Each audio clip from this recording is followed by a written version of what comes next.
দেখুন, আজকে আমাদের মাছিভাঙ্গা এলাকায় এখানে আমাদের পারমিশন করা আছে। আপনারা জানেন যে আমরা দুদিন প্রচার করতে পারিনি, কারণ আমাদের ওখানে যে নিয়ম করা ছিল, আমরা যেভাবে প্রচারটা করছিলাম, তৃণমূল কংগ্রেসের এবং শাসক দলের বিভিন্ন নেতা নেত্রী এবং অন্যান্য রাজনৈতিক দলেদের বিভিন্ন রকমের পেশার প্রসারের কারণে প্রশাসনের পক্ষ থেকে, বিডিওর পক্ষ থেকে আমাদেরকে জানানো হয়েছিল যে আপনাদের পূর্ণ সমস্ত প্রক্রিয়া কমপ্লিট না হওয়া পর্যন্ত আপনাদের আমরা প্রচার করতে দেব না।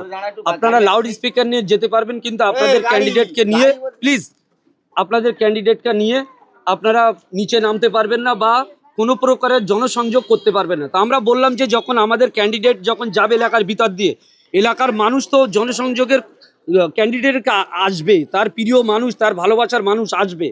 তো সেক্ষেত্রে আমরা কি করতে পারি? ওনারা তখন বললেন যে আপনাদের লাউড স্পিকার কেবল মাইকিং করতে করতে চলে যেতে হবে। আমি বললাম লাউড স্পিকারে তো এরম হতে পারে না যে সেখানে ক্যান্ডিডেট থাকবে না বা প্রচারক থাকবে না।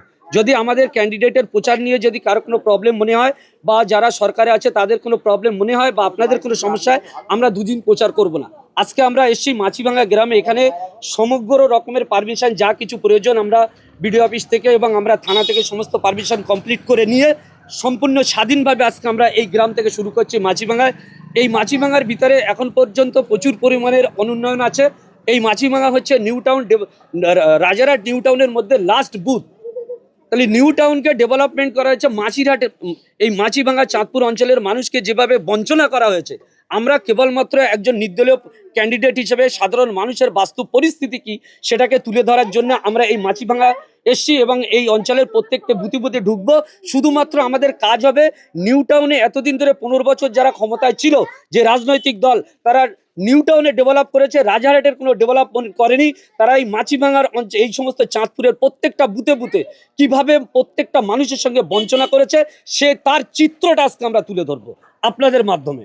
এই যে প্রচার করছেন এবং আপনারা যেখানেই যাচ্ছেন, মূলত যেখানে যেখানে উন্নয়ন হচ্ছে সেখানে যাচ্ছেন না, আপনারা যেখানে উন্নয়ন হয়নি এবং নেতারা যায় না সেই সমস্ত জায়গায় বেশি করে প্রচার দেখুন করছেন। দাদা, আজকে আমি আপনার সঙ্গে একটা কথা বলে, আপনাদের সঙ্গে অনেক প্রশ্ন উত্তর আছে, হতেই থাকবে। আমার কিছু ব্যক্তিগত কথা আপনাদের মাধ্যম দিয়ে আছে। উন্নয়ন অবনয়ন হবে, এখন পশ্চিমবাংলার মানুষের কাছে সব থেকে বড় যে সমস্যা জ্বলন্ত, সেই সমস্যার কথা কেউ বলছে না। মাননীয় মুখ্যমন্ত্রী কয়েকদিন আগে তিনি বললেন যে হাজী সাহেব যারা আছে তারা ভোট দিয়ে তারপরে আপনার যান। তিনি মুসলমান সমাজের সঙ্গে ধোঁকা দিয়েছেন। মুসলমান সমাজের হজের বিষয় নিয়ে মুসলমানদের প্রতি তিনি একটা অন্যায় আবদার করেছেন, যেটা মুসলমান জাতির জন্য একটা লজ্জাকর। তিনি একজন মুখ্যমন্ত্রী কোনোদিন এভাবে বলতে পারেন না যে আমার সংখ্যালঘু মুসলমান সম্প্রদায়ের মানুষের হজ করতে যাওয়া বাদ দিয়ে তারা ডেট হয়ে গেছে, তারা হজ করতে যাবে না, ভোট দেবে। অসভ্যতার একটা সীমা থাকে। এরকম মুখ্যমন্ত্রী আজ পর্যন্ত বাংলার বুকে আমরা দেখিনি, ভারতবর্ষ আজ পর্যন্ত দেখা যায়নি। আমরা দেখেছি না, sorry, please let me finish. এখানে মুখ্যমন্ত্রী তিনি বলছেন এনআরসির কথা, তিনি একটা বললেন। তিনি এতদিন বলেছিলেন এনআরসি আমি থাকতে পশ্চিমবাংলার বুকে এনআরসি হতে দেব না। তাহলে হাজী সাহেবরা যদি হজ করতে যায়, তারা ফিরে এসে তাদের উপরে এনআরসির কথা উনি মুখ দিয়ে কেন বললেন? তার মানে এটা পরিষ্কার যে পশ্চিমবাংলায় এনআরসি হবে, সেটা মুখ্যমন্ত্রী মমতা ব্যানার্জি তিনি নিজে জানেন। সেই জন্যে তিনি তার দায় থেকে হটানোর জন্যে তা মুসলমান সমাজের প্রতি তার দায়টা পুরো ঠেলে দিয়ে তিনি বলেছেন যে এনআরসি হলে আপনারা আমার কাছে আসবেন না। আপনি বাংলার মুখ্যমন্ত্রী, আপনি গদি ছেড়ে দিন। পশ্চিম বাংলায় থাকার আপনার কোনো অধিকার নেই। এবারে পশ্চিম বাংলার মানুষ আপনাকে পশ্চিম বাংলার গদি থেকে চ্যুত করবে। মানুষ তার নিজের নেতা পছন্দ করে নেবে এবং এনআরসি কি হবে না হবে যখন আপনি দায়িত্ব নিচ্ছেন না, সাধারণ মানুষ বুঝবে আইনি লড়াই কিভাবে লড়তে হয়। বাংলার মুসলমান জানে, বাংলার হিন্দু সমাজের মানুষ জানে। আমরা সেই জন্য অভিমন্যু শান্ডিল্যকে নিয়ে এসেছি এই বিধানসভায়। আমরা জানি যে কি হতে পারে। আমরা আপনাদের মাধ্যমে বলতে চাই সমগ্র পশ্চিম বাংলার মানুষের কাছে, পশ্চিম বাংলার মানুষের কাছে বলতে চাই, এই বিধানসভা একটি কঠিন বিধানসভা।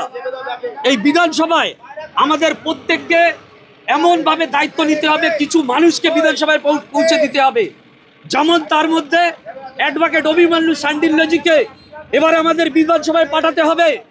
যাদবপুর থেকে আমাদের যিনি বামফ্রন্টের প্রার্থী হয়েছেন বিকাশ রঞ্জন স্যারকে এবার আমাদের বিধানসভায় পাঠাতে হবে।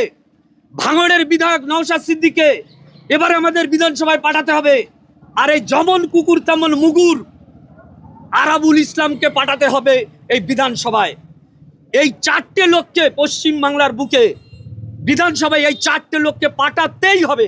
যদি এই চারটে লোক বিধানসভায় না পৌঁছাতে পারে, তাহলে অন্যান্যরা যে মনমানি করে সেই মনমানি করার জন্য এই লোকগুলোর প্রয়োজন। আর বিশেষ করে সংখ্যালঘু মুসলমান থেকে শুরু করে হিন্দু সম্প্রদায়ের মানুষ যাদের এনআরসি হবে এবং যাদের এই ভোটার লিস্টে নাম আসবে না, তাদের জন্য ডিটেনশন ক্যাম্পের যে নির্দেশিকা এসছে, এই মমতা ব্যানার্জি পরে ডিটেনশন ক্যাম্প করবে এবং এনআরসির নাম করে সেই সমস্ত মানুষদেরকে ডিটেনশন ক্যাম্পে দেব বলে আমরা আশঙ্কা প্রকাশ করছি। কারণ এই আশঙ্কার নিজে মুখ্যমন্ত্রী তিনি নিজে উস্কে দিয়েছেন, তাই এখন আমাদের সতর্ক হতে হবে। আপনারা বারবার করে যে প্রতিবাদ করছেন, মমতা ব্যানার্জি বললেন যে ভোট না দিয়ে কেউ হজে যাবেন না, কিন্তু তৃণমূল কংগ্রেসে অনেক পীরজাদা প্রার্থী আছে, অনেক আলেম ওলামা আছে, তারা মুখে কুলু পেতে আছে, কি বলবেন? দেখুন, এখানে ঘটনা যেটা হচ্ছে, পশ্চিমবাংলার বুকে যে রাজনৈতিক পরিস্থিতি হচ্ছে, যখন মানুষ তৃণমূল কংগ্রেসের বাইরে থাকে তারা বড় বড় কথা বলে, কিন্তু তৃণমূলের ঝান্ডা যখন ধরে, তৃণমূল কংগ্রেসে যখন যুক্ত হয়, তখন মাতিন সাহেবের আমরা এই বিষয়ে কিছু কথা বলতে শুনি না। আমরা কাশেম সিদ্দিকীকে কথা শুনি না, এবং সিদ্দিকুল্লাহ চৌধুরী যারা আমাদের কমের মানুষ, যারা আমাদের ইমাম মাওলানা, যাদের মুখ পেলে তাকিয়ে বাংলার অসংখ্য মানুষ বিশ্বাস ভরসা করে, এমন একটি বৃহৎ কথা বলার পরেও মুখ্যমন্ত্রীর বিষয়ে তাঁরা কোনো কথা খুললেন না। এটা আমি তীব্র ধিক্কার জানাচ্ছি। অবিলম্বে এই সমস্ত আমাদের যারা নেতৃত্ব, নবনেতৃত্ব, তাদের মুখ খোলা উচিত যে বাংলার এই মুসলমানদের জন্য হজের বিষয়ে যে কথা নিয়ে মমতা ব্যানার্জি দিয়েছেন সেটা সত্য কি মিথ্যা, তার মুখ খোলা অতি অবশ্যই প্রয়োজন বলে আমরা মনে করছি।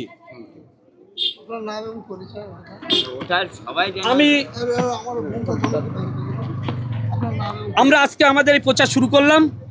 আমরা রাজারহাটের মানুষের স্বার্থে অভিমন্যু শাণ্ডিল্যকে নিয়ে এসেছি। অভিমন্যু শাণ্ডিল্য যে তিনি একটা প্রচার করেছেন, তার বক্তব্য হচ্ছে যে ওবিসি যে এই ভোটার লিস্টে যাদের নাম আসবে না, এসআইআরে যাদের নাম বাদ গিয়েছে, অভিমন্যু শাণ্ডিল্য তিনি হাইকোর্টের একজন বিশিষ্ট আইনজীবী, তিনি পরিষ্কার জানিয়ে দিয়েছেন রাজারহাটের বুকে যদি কোনো মানুষের নাম যদি বাদ যায়, তাহলে আইনি লড়াই লড়ে সেই রাজারহাটের প্রত্যেকটি মানুষ, যাদের স্থানীয় মানুষ, তারা যাতে প্রত্যেককে তাদের নাম এসআইআর বা ভোটার লিস্টে নাম নথিপূরণ করার শেষ মুহূর্ত পর্যন্ত তিনি আইনি লড়াই লড়বেন অভিমন্যু শাণ্ডিল্যজি। তাই রাজারহাটের মানুষের কাছে বলবো যে আপনাদের প্রিয় এবং কাছের মানুষ যদি থাকতে হয়, মোট 13 জন ক্যান্ডিডেটের মধ্যে শিক্ষিত, ভদ্র এবং কাজ করার মনোবৃত্তি তিনি হাইকোর্টের একজন আইনজীবী অভিমন্যু শাণ্ডিল্য, তাকে বিপুল ভোটে জয়যুক্ত করতে হবে রাজারহাটের বুক থেকে এবং ওই বিধানসভায় পাঠাতে হবে।